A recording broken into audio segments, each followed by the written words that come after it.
ఎగతాళి చేస్తూ వీడియోలు తప్పుడు వీడియోలు చేస్తూ మహిళల్ని కించపరుస్తున్నటువంటి వాళ్ళను మీరందరూ కూడా గమనించాలని కోరుతా ఉన్నాను. ఈరోజు 61,000 కోట్ల రూపాయలు 61,000 కోట్ల రూపాయలు మహిళలకు వడ్డీ లేని రుణాలు ఇచ్చినటువంటి ఘనత మరి మన ముఖ్యమంత్రి రేవంత్ రెడ్డి గారిది. ఉప ముఖ్యమంత్రి గారి యొక్క సహకారంతో, బట్టన్న గారి సహకారంతో ఆ వడ్డీని కూడా దాదాపుగా 2,000 కోట్ల రూపాయలు వడ్డీ డబ్బులను కూడా ఈరోజు చెల్లిస్తున్నటువంటి ప్రభుత్వం ఈ యొక్క మన రేవంత్ రెడ్డి సర్కార్ దాన్ని కూడా ఈ సందర్భంగా తెలియజేస్తా ఉన్నాను. ఇవాళ మహిళలు వంటింటికే పరిమితం కావాలనేటువంటి దుష్ట ఆలోచనను ఛేదించుకొని ఆకాశంలో సగం, సమాజంలో సగం, అంతరిక్షంలో కూడా మేము పోగలుగుతామని నిరూపిస్తున్నటువంటి ఈ క్రమంలో ఆర్థికంగా ఏ ఆడబిడ్డ ఇబ్బంది పడకూడదని రాష్ట్ర ప్రభుత్వం ఆర్థికంగా ఇబ్బందులలో ఉన్నప్పటికీ వడ్డీ లేని రుణాలు ఇవ్వడమే కాకుండా పెట్రోల్ బంకులు కావచ్చు, మరి సోలార్ పవర్ ప్లాంట్లు కావచ్చు, ఇందిరా మహిళా శక్తి కావచ్చు, ఈరోజు దాదాపుగా 40% 3,000కు పైగా మా మహిళా సంఘాలకు మరి ఐకేపీ సెంటర్లు ఇచ్చి 159 కోట్ల రూపాయల ఆదాయం ఐకేపీ సెంటర్స్ ద్వారా పోయిన సంవత్సరం జిల్లా సమైక్యలందరికీ అందించినటువంటి ఘనత ఈ సర్కార్ది, ఇందిరమ్మ ప్రభుత్వాన్ని ఈ సందర్భంగా తెలియజేస్తా ఉన్నాను. ఈరోజు మీకు తెలుసు మన ప్రభుత్వం మహిళల పట్ల సానుకూలంగా ఉండే ప్రభుత్వం, మహిళలు ఎదగాలని కోరుకునే ముఖ్యమంత్రి గారు. కానీ కొంతమంది వాళ్ళ మనం మీటింగ్ పెట్టుకుంటుంటే అనేక రకాలుగా పాపం కన్నీళ్లు పెడుతున్నారు. మహిళలు సంతోషపడితే వాళ్ళు ఏడుస్తూ ఉన్నారు. ముఖ్యంగా బీఆర్ఎస్ నాయకులు ఎందుకో అర్థం కావట్లేదు.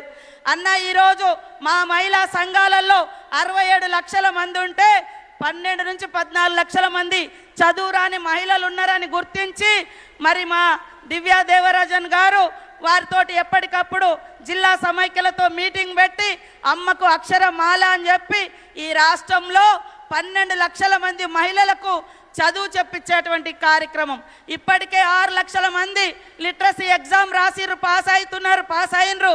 మళ్ళీ ఇంకా 6 లక్షల మంది కూడా చదువు చెప్పించి ఈ రాష్ట్రంలో నిరక్షరాస్యత తగ్గించే విధంగా మా మహిళా సంఘాలను మరి ప్రోత్సహించడం జరుగుతుంది. మరి ఓల్డ్ ఏజ్ వాళ్ళకు కూడా నిరాదరణ గురవుతున్నటువంటి మహిళలను చేరదీసి 60 సంవత్సరాలు దాటినటువంటి మా మహిళలను కూడా మహిళా సంఘాలలో చేర్పించడం జరుగుతుంది. స్నేహ గ్రూప్ ద్వారా 1,00,000 మంది యువ కిషోర బాలికలు 14 నుంచి 18 ఏళ్ళ వరకు ఉన్నటువంటి బాలికలను స్నేహ సంఘాలలో చేర్పించి వాళ్ళకు కూడా ఆర్థికంగా, సామాజికంగా భరోసా కల్పించేటువంటి కార్యక్రమాన్ని మన ప్రభుత్వం చేపట్టి మొన్న సమ్మర్ క్యాంపులో అమ్మాయిలకు అందరికీ సైకిల్ నేర్పించేటువంటి కార్యక్రమాన్ని కూడా చేపట్టడం జరిగింది. కాబట్టి ఈరోజు మా మహిళలు గ్రామీణ మహిళలే, మా ఉత్పత్తులు మేము తయారు చేసే బిజినెస్ కానీ అంశాలు కానీ గ్రామీణయే, కానీ వాటికి మార్కెటింగ్ కల్పించి ప్రపంచానికే ఎగుమతి చేసే విధంగా తీర్చిదిద్దిన దార్శనికుడు మన రేవంత్ రెడ్డి గారని ఈ సందర్భంగా తెలియజేస్తా ఉన్నాను. హైటెక్ సిటీ దగ్గర 350 కోట్లకు పైగా విలువ చేసే దగ్గర 106 షాపులు మారుమూల మహిళలకు అందించినటువంటి ఘనత మన సర్కార్ది, మన రేవంత్ అన్నదని కూడా ఈ సందర్భంగా తెలియజేస్తా ఉన్నాం. Our roots are local but our vision is global అనే విధంగా మా మహిళలందరం మేము గ్రామీణ ప్రాంత మహిళలమే కావచ్చు, కానీ మా ఆలోచన, మా ఎదుగుదల, మేము తయారు చేసే ఉత్పత్తులు మరి గ్లోబల్గా ప్రపంచాన్ని ఆకర్షిస్తూ ఉన్నాయి. కాబట్టి ప్రతి ఇంట్లో మహిళ సంతోషంగా ఉంటేనే ఆ కుటుంబం సంతోషంగా ఉంటుంది. కుటుంబాలు సంతోషంగా ఉంటేనే మరి రాష్ట్రం సంతోషంగా ఉంటుంది.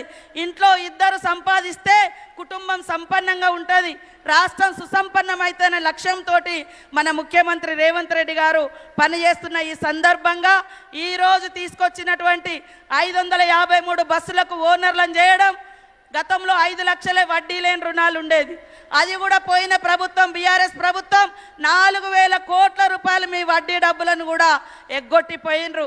కానీ మా ముఖ్యమంత్రి గారు ఎన్ని కష్టాలున్నా ఆడపడుచులకు అండగా ఉండాలి, వాళ్ళని నిలబెట్టాలి అనేటువంటి సంకల్పంతో ఈరోజు వడ్డీ లేని డబ్బులు ఇస్తూ ఉన్నారు. 5 నుంచి 10 లక్షలకు వడ్డీ లేని రుణాలు ఈరోజు ప్రారంభించడం జరుగుతూ ఉంది. ఇక్కడికి వచ్చిన మా అక్క చెల్లెలందరికీ ఉక్కు సంకల్పం ఉండాలి, క్రమశిక్షణ ఉండాలి. ఆ యొక్క పాలపిట్ట చీర కట్టుకున్న చోట ఓ వీళ్ళు మహిళా సంఘం సభ్యులు అనగానే మనల్ని చూడంగానే లేచి నిలబడి గౌరవించే రకంగా క్రమశిక్షణ కలిగినటువంటి మహిళా సైనికుల్లాగా తయారు కావాల్సిన అవసరం ఉందని తెలియజేస్తూ మీ అందరికీ